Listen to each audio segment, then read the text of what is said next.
सुप्रभात दोस्तों। आज हम सुनेंगे मुंशी प्रेमचंद की लिखी कहानी कफन।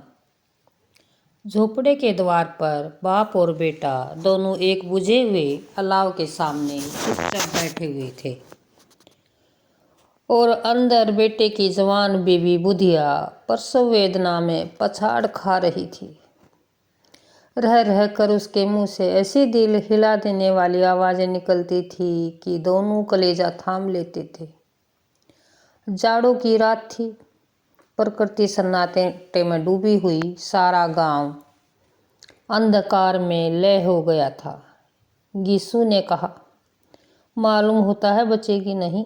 सारा दिन दौड़ते हो गया, जा देख तो आ। माधव चिढ़कर बोला, मरना ही तो है, जल्दी मर क्यों नहीं जाती, देख कर क्या करूं। तू बड़ा बेदर्द है बे साले। साल भर जिसके साथ सुख चैन से रहा, उसी के साथ इतनी बेवफाई। तो मुझसे तो उसका तड़पना और हाथ पांव पर टकना नहीं देखा जाता। चमारों का कुनबा था और सारे गांव में बदनाम। गीसू एक दिन काम करता तो 2-3 दिन आराम करता। माधव इतना कामचोर था कि आध घंटे काम करता तो घंटे भर चिलम पीता। इसलिए उन्हें कहीं मजदूरी ना मिलती थी। घर में मुट्ठी भर भी अनाज मौजूद हो तो उनके लिए काम करने की कसम थी। जब 2-4 फाके हो जाते तो गीसू पेड़ पर चढ़कर लकड़ियाँ तोड़ लाता और माधव बाजार से बेच लाता। जब तक पैसे रहते दोनों इधर उधर मारे मारे फिरते। गांव में कमी नहीं थी।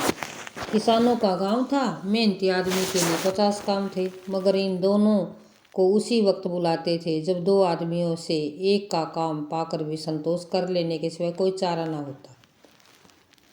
अगर दोनों साधु होते तो उन्हें संतोष और धैर्य के लिए संयम और नियम की बिल्कुल ज़रूरत न होती। यह तो उनकी प्रकृति थी। विचित्र जीवन था इनका। घर में मिट्टी के 2-4 बर्तनों के सिवाय कोई संपत्ति नहीं। फटे चीथड़ों से उनकी नग्नता को ढाके हुए जिए जाते थे। संसार की चिंताओं से मुक्त, कर्ज से लदे हुए, गालियां भी खाते, मार भी खाते, मगर कोई गम नहीं। दीन इतने कि वसूली की बिल्कुल आशा न रहने पर भी वे लोग उन्हें कुछ न कुछ कर्ज दे देते थे। मटर आलू की फसलों में दूसरों के खेतों से मटर या आलू उखाड़ लाते और भून भून कर खा जाते, या 10-5 ऊख उखाड़ लाते और रात को चूसते। गीसू ने इस आकाश वृत्ति से 60 साल की उम्र काट दी। माधव भी सपूत बेटे की तरह बाप के पद चिन्हों पर चल रहा था, बल्कि उसका नाम और भी उजागर कर रहा था। उसी वक्त भी दोनों अलाव के सामने बैठकर आलू भून कर खा रहे हैं, जो कि किसी खेत से खोद कर लाए थे।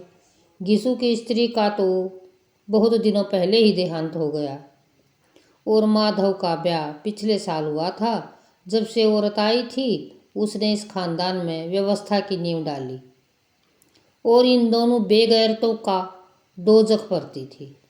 जब से वह आई यह दोनों और भी आलसी और आराम तलब हो गए थे, बल्कि कुछ अकड़ने भी लगे थे। कोई कार्य करने को बुलाता तो निर्ब्याज भाव से दुगनी मजदूरी मांगते। वही औरत आज प्रसव वेदना से मर रही थी और दोनों इस इंतजार में थे कि यह मर जाए तो आराम से सोएं। गीसू ने आलू निकालकर छीलते हुए कहा, जाकर देख तो लो क्या दशा है उसकी। चुड़ैल का फिसाद होगा और क्या। यहाँ तो ओझा भी 1 रुपया मांगता है। माधव को भय था कि वह कोठरी में गया तो गीसू आलुओं का बड़ा भाग साफ कर देगा। बोला, मुझे वहाँ जाते डर लगता है। डर किस बात का, मैं तो यहाँ हूँ ही, तो तुम ही जाकर देख लो ना। मेरी औरत जब मरी थी तो मैं 3 दिन तक उसके पास से हिला तक नहीं था, और फिर मुझसे लजाएगी कि नहीं। जिसका कभी मुंह नहीं देखा, आज उसका उगड़ा हुआ बदन क्यों कैसे देखूं। उसे तन की सूध भी तो ना होगी। मुझे देख लेगी तो खुलकर हाथ पाँव भी ना पटक सकेगी। मैं सोचता हूँ कोई बाल बच्चा हो गया तो क्या होगा। सौंठ, गुड़, तेल कुछ भी तो नहीं है घर में, सब कुछ आ जाएगा, भगवान दे तो। जो लोग अभी एक पैसा नहीं दे रहे थे वे कल बुलाकर रुपये देंगे। मेरे 9 लड़के हुए, घर में कुछ ना था, मगर भगवान ने किसी न किसी तरह बेड़ा पार ही लगाया। जिस समाज में रात दिन मेहनत करने वालों की हालत उनकी हालत से कुछ बहुत अच्छी ना थी, किसानों के मुकाबले में वे लोग जो किसानों की दुर्बलताओं से लाभ उठाना जानते थे कहीं ज़्यादा संपन्न थे। वहाँ इस तरह की मनोवृत्ति का पैदा हो जाना कोई अचरज की बात ना थी। हम तो कहेंगे गीसू किसानों से कहीं ज़्यादा विचारवान था और किसानों के विचार सुनने समूह में शामिल होने के बदले बैठकबाजों की कुत्सित मंडली में जा मिला था। हाँ, उसमें यह शक्ति ना थी कि बैठकबाजों के नियम और नीति का पालन करता। इसलिए जहाँ उसकी मंडली के और लोग गांव के सरगना और मुखिया बने हुए थे, उस पर सारा गांव उंगली उठाता था। फिर भी उसे यह तस्कीन तो था ही नहीं।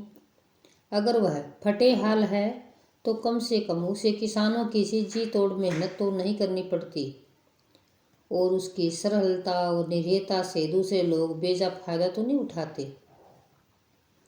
दोनों आलू निकाल निकाल कर जलते जलते खाने लगे। कल से कुछ नहीं खाया था, इतना सब्र न था कि ठंडा हो जाने दें। कई बार तो दोनों की जबानें जल गई। छिल जाने पर आलू का बाहरी हिस्सा जबान, हलक और तालू को जला देता था और उसे अंगारे की मुंह में रखने से ज़्यादा खैरियत इसी में थी कि वह अंदर पहुंच जाए। वहाँ उसे ठंडा करने के लिए काफ़ी सामान थे, इसलिए दोनों जल्दी जल्दी निकल जाते। हालांकि इस कोशिश में उनकी आंखों से आंसू निकल आते थे। गीसू को उस वक्त ठाकुर की बारात याद आई जिसमें 20 साल पहले वह गया था। उस दावत में उसे जो तृप्ति मिली थी वह उसके जीवन की एक याद रखने लायक बात थी। आज भी उसकी याद ताज़ा थी। बोला वह भोज नहीं भूलता। तब से फिर उस तरह का खाना भरपेट नहीं मिला।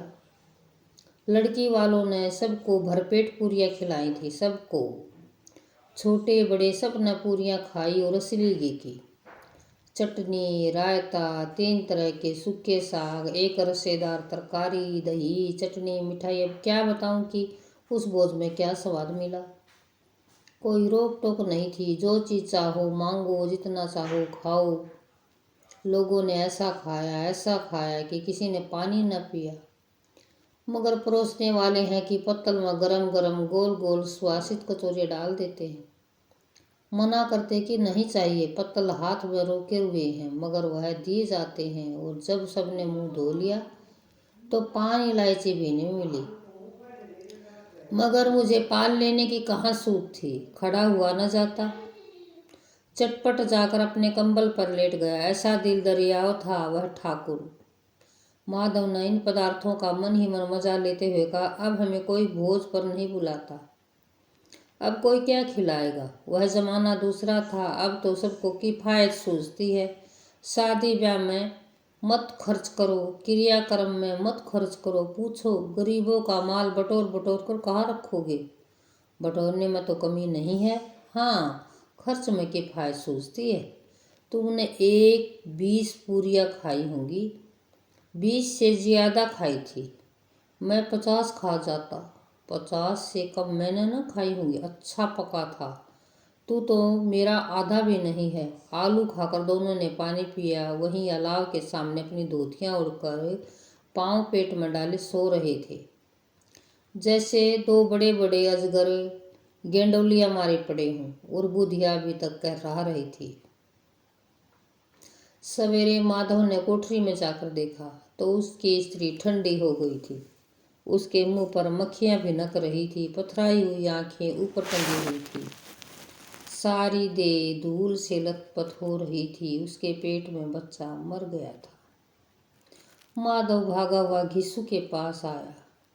फिर दोनों जोर जोर से हाय हाय करने लगे, छाती पीटने लगे। पड़ोस वालों ने रोना धोना सुना, दौड़े आए और पुरानी मर्यादा के अनुसार इन अभागों को समझाने लगे।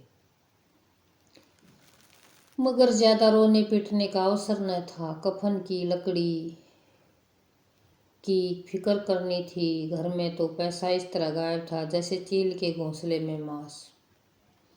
बाप बेटे रोते हुए गांव के जमींदार के पास गए। वह इन दोनों की सूरत से भी नफरत करते थे। कई बार उन्हें अपने हाथों से पीट चुके थे, चोरी करने के लिए, वादे पर काम न आने के लिए। पूछा, क्या हुआ बे घिसुआ, रोता क्यों है?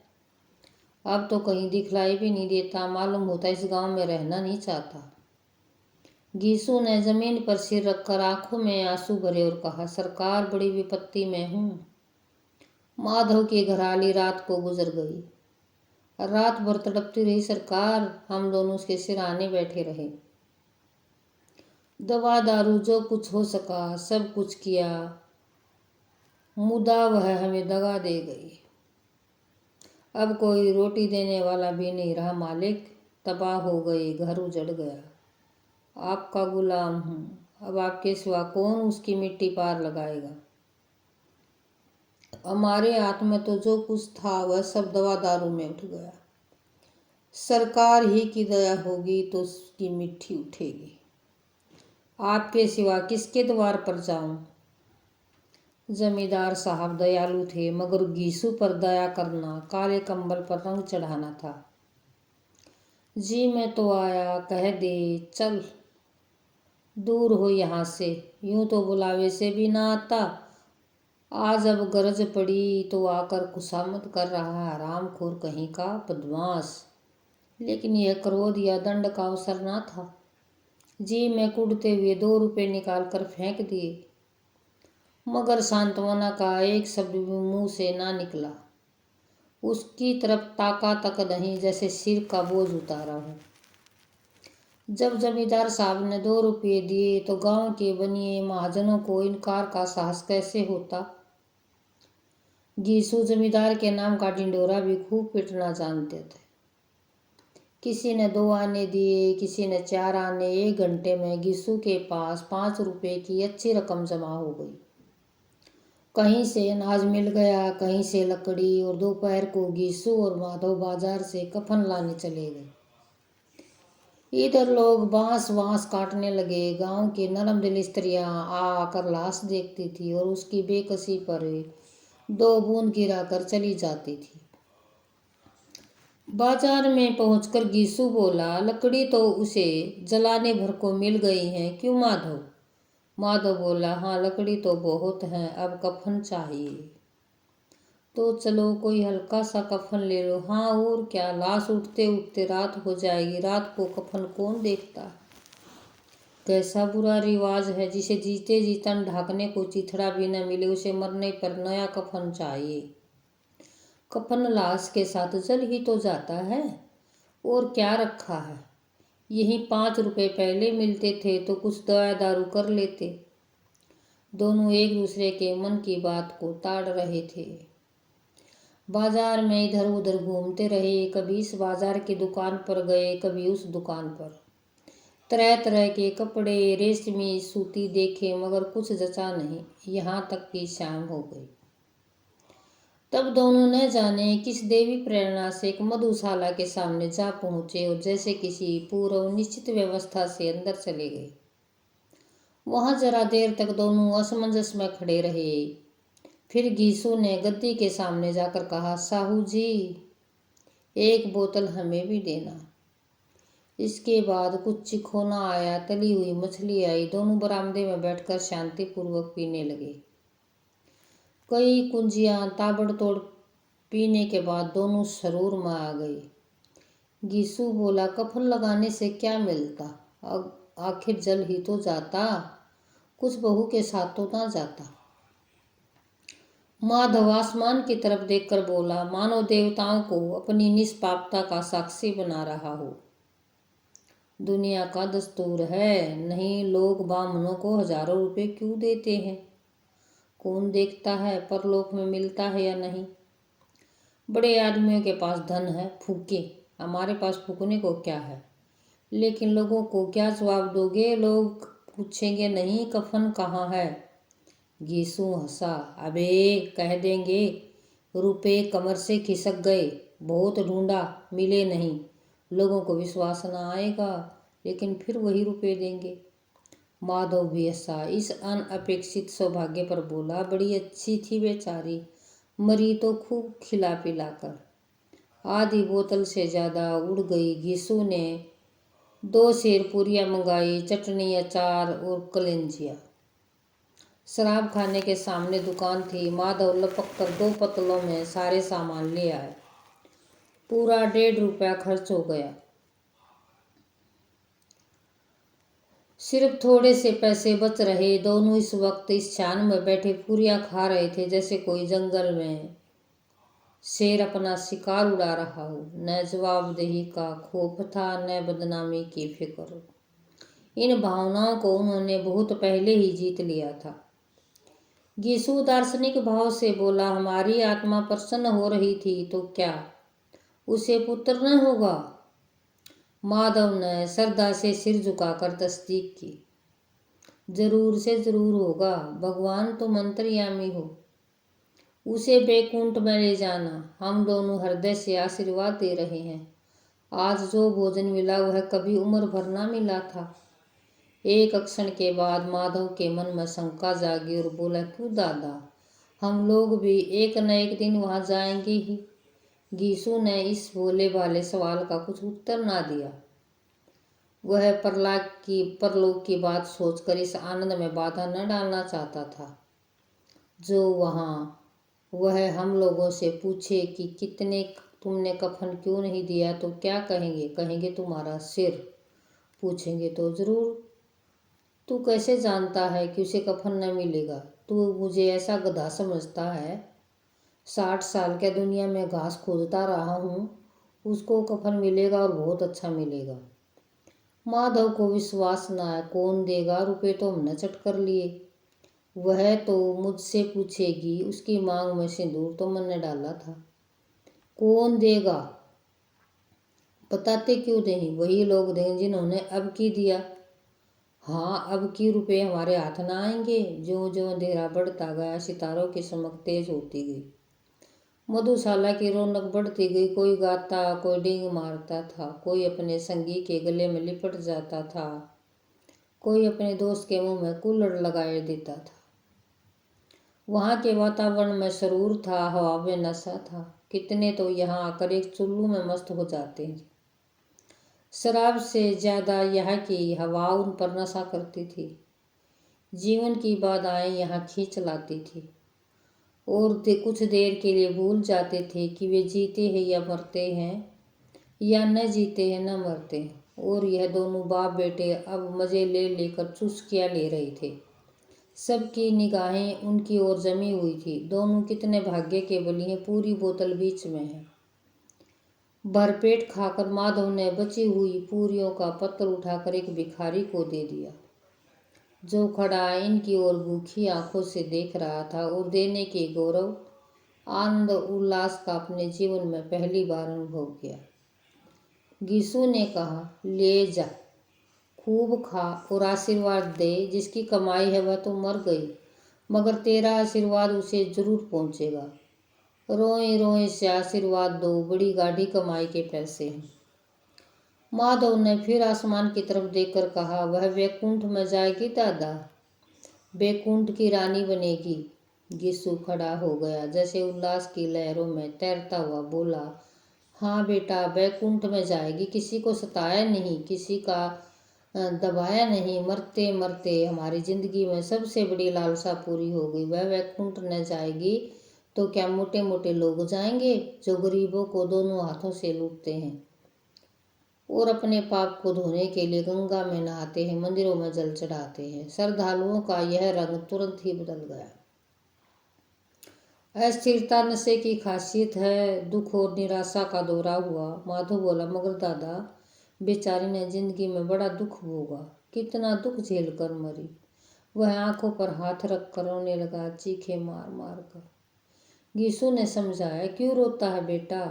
खुश हो कि वह माया जाल से मुक्त हो गई और जंजाल से छूट गई।